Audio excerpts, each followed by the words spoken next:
Howdy, folks. I'm Dr. Paper Bag Hands. I'm Amber. And here's the latest Marvel villain. I know my hands aren't actually made of paper bags, but what I do is I take paper bags and I put them over superheroes and I capture them with my amazing paper bag abilities. And then I will capture all of the superheroes in the world, and I'll become the supreme supervillain. Shake at the power of the paper bag. Ooh, I'm shaking in my boots. I thought so. I thought that was pretty terrifying. I'm wearing socks for everyone at home. See, I'm so effective that her boots fell off. There were no boots. I'm so effective that the boots disintegrated into nothing. It's not how it worked. All right, folks. Our letter this morning on our Saturday morning special is titled, Am I the Jerk for Asking My Daughter Why She Can't Be More Like Her Siblings? Yes, stop comparing your children to each other like this. I'm a 48-year-old male and I have 4 children. Lewis, a 24-year-old male, Angela, a 22-year-old female, Adam, an 18-year-old male, and Madison, a 15-year-old female. I love all 4 of my children equally and would do anything for them. However, my youngest Madison is quite a troublemaker, and it's quite a task to parent her most times. All of my children, excluding Madison, have always had hobbies and have done something with their lives. We have a cabinet full of awards, won throughout the years, and while Madison isn't hidden in her awards, and they're mostly certificates for volunteering rather than actually winning something. However, this hasn't stopped me and my wife from loving her. I love how he's like, my daughter volunteers and helps out the community. But doing nothing with her life. But this isn't doing anything with her life. But don't worry, folks. We still love her in spite of that. It's like, really, guy, do you actually love your daughter? Because if you sound like you're trying to convince somebody here. My 3 eldest are academically skilled, whereas my youngest isn't. Madison is privately tutored by a retired teacher, and she usually is engaged in these lessons.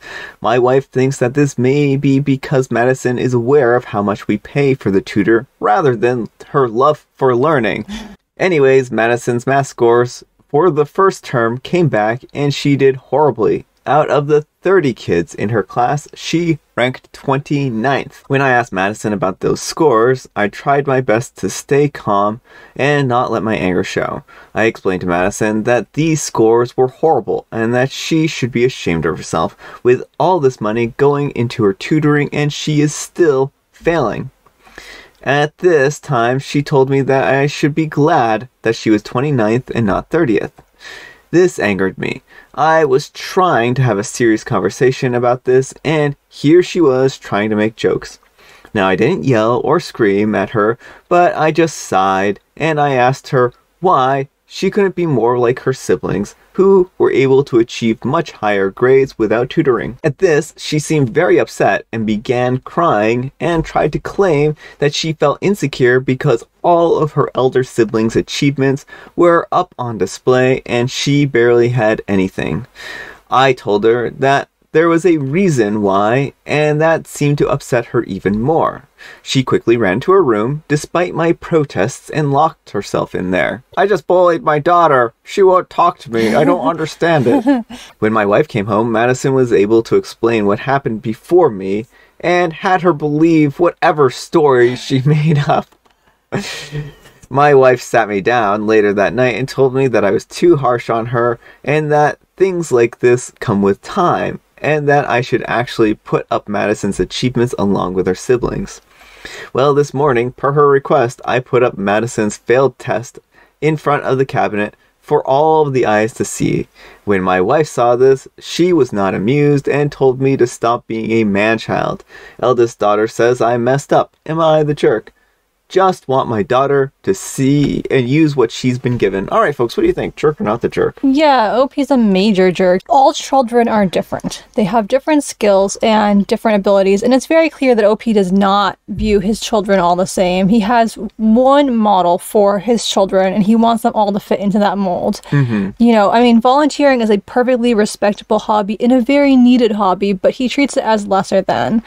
And not every kid is going to do well in a traditional school environment. You know, there are a lot of reasons. You know, not every kid is going to have the same intelligence, but even if she has the same intelligence, she may have an undiagnosed learning or developmental disability that makes it harder for her to thrive in a traditional classroom environment. Yeah.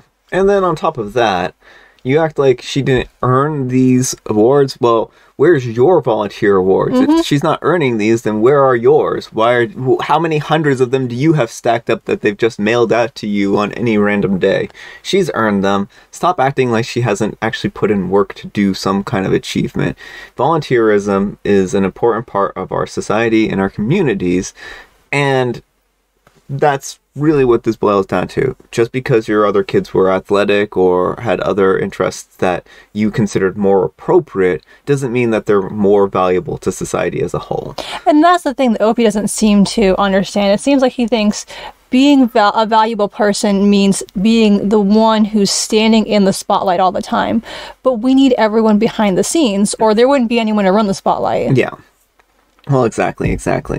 So I think this is a really unfortunate situation, and mathematics can be really difficult and challenging for students, and sometimes it takes people a long time for things to just click, and that's the reality of it. Yeah, and there's like a lot of instructional models out there, and not everyone is going to work for every student, so it can be hard finding the right one that works for their learning style. Yeah. It could even be that this teacher that is tutoring her isn't a good match. They might get along well, but maybe their teaching and learning styles don't mesh up well. Maybe she needs to learn it from some other perspective. And that's really the thing about academics, is that we have to judge people somehow. And that's the reason why we have markings and scorings and stuff like that. But those aren't necessarily the best indicators of whether or not somebody has mastered the material. It just happens to be the best tools that we have to figure that out. Well, and if she's always being compared to her older siblings, she may too have like internalized this, like, I can't do anything right, so why bother, why try? And like, that's the risk one of the many risks you run when you start comparing people, is if they feel like they don't live up, then why even put in the effort? Yeah, or she has also test anxiety because of that too, right? Yeah. It could even be because of it, or just a separate issue in general where she can't do well on tests because she gets anxious about them and she's worried about how she's going to do, and you pressuring her constantly is probably not helping that out. So yeah, OP, I do think that you're a jerk in this situation. I think that you need to give your child the love, care, and compassion that she deserves, as opposed to bullying her and being like, haha, look at how poorly you've done. And celebrate her accomplishments just like you do her siblings. Yeah, that might take off a lot of pressure on her to succeed, and maybe she'll actually start doing better if she doesn't feel like everything is on the line. And Inconceivable 44 says, "You're the jerk. That's all I can say without getting banned." And Lost Mathematician 85 says, "I legit deleted half of my comment." And Jeepers Creepers 74 says, "You're the jerk. If you're posting failures to the cabinet, be sure to put up your own picture up there. Instead of asking your daughter to be more like her siblings, you should be asking yourself why you don't love her as much as them."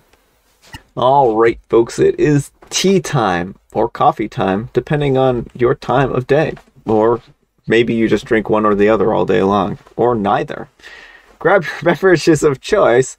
I've got some coffee right here, and Amber, she's got a very smug-looking joke. What do you call a knight who is afraid to fight? Well, you certainly don't call him Dr. Paper Bag Hands, because he is a knight that will defeat all of the superhero villains. I know that they have hero in their name, but really, is Batman really not a villain? Think about it for a second. A dark knight who refuses to fight me, and I think that that's cowardly. So, Batman, this is a personal invitation to fight Dr. Paper Bag Hands and show that you are not a knight that's afraid to fight. The answer is surrender. That actually sounds pretty horrific, surrender. I honestly don't know that I would really want to go into combat with someone who is named Surrender. I misread his name. I have made a horrible error. And like I said, I have coffee. I have Megament and water. All right, folks. That's all the time we have for today. Thanks so much for watching.